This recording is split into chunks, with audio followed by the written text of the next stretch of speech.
Well, now, though, the PFL World Championships takes place this Friday in Saudi Arabia. Co-host of the talkSPORT Uncaged podcast, Brendan Loughnane, will be fighting for his second world title. How about that? Adam Catterall is on the ground in Riyadh ahead of the fight. He caught up with the man himself, Brendan, who's up against an undefeated Russian opponent. I say to people about this fight, look at my last 10 opponents, look at his last 10 opponents. You can't even compare him. No. He's not even fought anyone that's fought for a title yet. That's fair. You know what I'm saying? So, although it looks great on paper, 17-0, he might be the next Khabib. We don't know yet, but we'll find out Friday, won't we? You know what I mean? If he goes in there and throws me on my head 1,000 times, congratulations, mate, you are the next Khabib. But guess what? I am not an easy fight, and I don't lie down for anyone. I'm led to believe, well, I know that was Adam Catterall and he was speaking to Brendan Loughnane. I'm led to believe that's from inside a jacuzzi in sunny Riyadh. Let's find out more. Of course, reminder you can watch the interview in full over on the talkSPORT MMA YouTube channel. Join us now to confirm or deny whether or not he was in a hot tub with Brendan. It's very bizarre. With Brendan Loughnane is the man himself, Adam Catterall. Hello, Adam. How you doing, boys? Yeah, listen, I get all the good locations when I'm out and about. You know what I mean? You've got to mix it up a little bit. So yes, I was in a jacuzzi. I know, but you need to put your trunks on next time you do an interview like that. Apologies, yeah, I do apologise. You know what I mean? It is what it is. Yeah. It is what it is. I'll tell you what, it must have been cold water. Right, listen, thanks for coming on. We've got lots to talk to you about. Just tell us a bit. We'll come to Brendan's fight in just a moment. Just tell us about the weekend of MMA action that we can all look forward to seeing. Yeah, this Friday night, the PFL World Championships take place. We've got 6 world title fights, $1 million on the line for every single one of those championship fights. And we've also got 4 MENA World Championship fights, MENA being Middle East and North Africa. So, yeah, we've got 10 championship fights, so it's going to be a long night. Plus, we've got 5 on the undercard as well. So, 15 fights for people to enjoy inside the King Saud Arena here in Riyadh. Catman, we heard Brendan talking about he hasn't fought anyone, his opponent hasn't fought anyone to the level that he has. Do you see this as Brendan's toughest fight to date?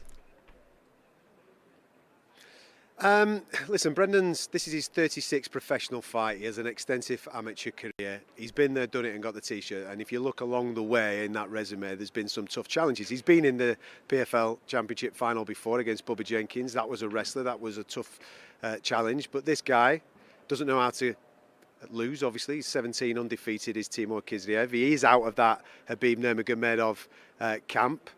And he is a very, very tough opponent. But he himself has not been at the level that Brendan's been at. So it's a step up for Timur, no doubt about that. And from a Brendan point of view, listen, your next opponent is always your toughest opponent, isn't it? And when the guy's not been beaten, you know that you've got a serious night's work on your hands when you step through that cage door. Catman, just a bit of a side question there, because you mentioned it there, the part of the world that Timur's from. I don't know if you've spent time there, you've interviewed anyone there, but why is it from that region or that part of the world, the guys that they've produced from that area, they are always tough, they always ultimately end up becoming world champions, and they almost seem unbeatable? Have you been to Dagestan, mate? It is never, a mate. serious place. Upon one time, maybe about 10, 15 years ago, it was up there in the top 5 most dangerous places in the world. It's a serious place where life is very, very tough and there's not many ways out for a better life. And the way out is through fighting. Khabib Nurmagomedov's father, Abdulmanap Nurmagomedov, who's sadly no longer with us, created a gang of lads and a gym there that has created so many elite fighters now that you're obviously seeing in the UFC, you're seeing them in the PFL, you're seeing them across other championships as well. And they are just bred a certain way. You know, it's the only thing they know. And you're right to point out that particular area. For a period of time there, they were just churning out champion after champion after champion, contender after contender. And Timur is one of the next ones off that line, following in the footsteps of Khabib. Let me ask you about the crowds you could expect. We know, of course, in Saudi now, boxing is growing ever more popular. They've invested a lot of money into snooker. And now, of course, mixed martial arts. What are the fans like when it comes to events like this? Do they understand it? Do they get it? Are they fans of it? Is there lots of noise? Well, this is my personal first one in Riyadh. The PFL and obviously the UFC have been all over the world, and I'm lucky enough to go to some fantastic events. But this is my first one in Riyadh, Saudi Arabia, with the PFL or any MMA. Knowing this region relatively well, because I've been to Abu Dhabi a couple of times and Dubai to watch MMA, they do go crazy for it. There's a big understanding of jiu-jitsu in particular. I know it's on a lot of the school curriculums in local places close by, like Bahrain. So I'm looking forward to tomorrow evening to see what the crowd is like and what the atmosphere is like. It's a sellout here at the King Saud Arena, so it should be noisy, and fingers crossed it is, because we've got some great fights, some great fighters that are hopefully going to take that atmosphere through the roof. Catman, Brendan said he's likely to step away from the PFL after Friday, and he wants to move to Bellator. Can you literally see that happening? Is that just he's just talking? You know, some fighters they just talk for no reason, but he's saying that he wants to go over there and pursue the featherweight in Bellator. Can you see that happening? Brendan's Brendan, man. He just loves scrapping. So wherever there's a decent fight and there's a few quid on the line, he'll want to get involved with it. Listen, this is a massive opportunity for him tomorrow night. All his eyes are on Timur Khizriev and the opportunity to become a two-time PFL champion. Remember, there's life-changing money on the line if he wins. He sticks another £1 million in his back pocket. He's 34 and 35 next week. He's coming to that stage of his career, especially in these weight divisions. They don't last too long post 35 at the very, very elite level at 145 pounds. So, listen, tomorrow night's a big night for him. I don't know what he's going to do in the immediate aftermath of that, but if he's successful, I've no doubt that he'll be getting the rounding pal once we get out of Saudi Arabia. No doubt about it, if he's got an extra £1 million in his back pocket. Talking of a possibility of an extra £1 million in the back pocket, I wasn't here yesterday. I was hobnobbing with A-lists, but the boys did have Derek Chisora in the studio.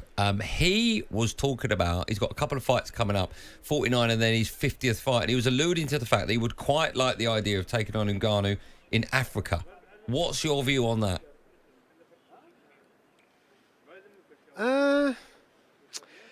Well, firstly, from a Francis Ngannou point of view, I love Francis. I think he's a phenomenal human being. All the things that he's experienced outside of the ring and the smart cage, have been catastrophic. But when we saw him against Enan Ferreira a couple of months ago, come back to the smart cage, back into MMA, he was absolutely sensational.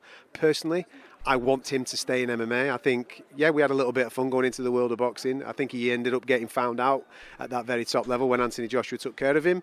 I would love him to stay in MMA, and maybe, who knows, at some point down the line, fight the winner of Tom Aspinall and John Jones. That would be the super fight in MMA for me. From a Derek point of view, listen, Derek's fun. And he's at that stage now where he wants to take a lot of fun stuff. Who am I to tell anybody that they should or shouldn't be doing something? At the end of the day, if there's a few quid in it for him, crack on. But personally, from a fight point of view, do I want to see Derek Chisora and Francis Ngannou have a scrap in Africa? Not really, no. Okay. Do you know what, Catman? You said something there that was quite interesting. Obviously, the Ngannou and Tom Aspinall. I know there's the John Jones situation. We don't know what's going to happen there. But that's a fight I'd love to see. Ngannou versus Tom Aspinall. Just because they can both absolutely whack. Mate, come on. Who doesn't want to see that? That's a super fight. But the biggest fight right now for me in MMA is obviously in the UFC, John Jones, Tom Aspinall. That fight has to happen. We've got an undisputed champion. We've got an interim champion. We've got to remove all doubt, because MMA has been built on the best guys fighting the best guys. It's not boxing. We don't have multiple belts. Let's get that fight out of the way. Then, off the back of that, then there is a genuine conversation with Francis no longer in the UFC, he's obviously with the PFL, and whoever is victorious in John Jones and Tom Aspinall, I personally think that there has to be a conversation about trying to merge or make that fight happen, because that, for me, in MMA is the super fight. The winner of Jones and Aspinall versus Francis Ngannou. I think the world would stop to watch it. It'd be sensational. Catman, listen, keep up the great work. Thanks so much for your time, and enjoy the weekend. We're having a go, mate. Enjoy. Take care, boys. That's all we can ask, but you're doing it well. Don't forget, Adam will keep you up to date with everything that happens this Friday as the PFL World Championship takes place in Saudi Arabia. On AM, on DAB, via the talkSPORT app and on your smart speaker. talkSPORT.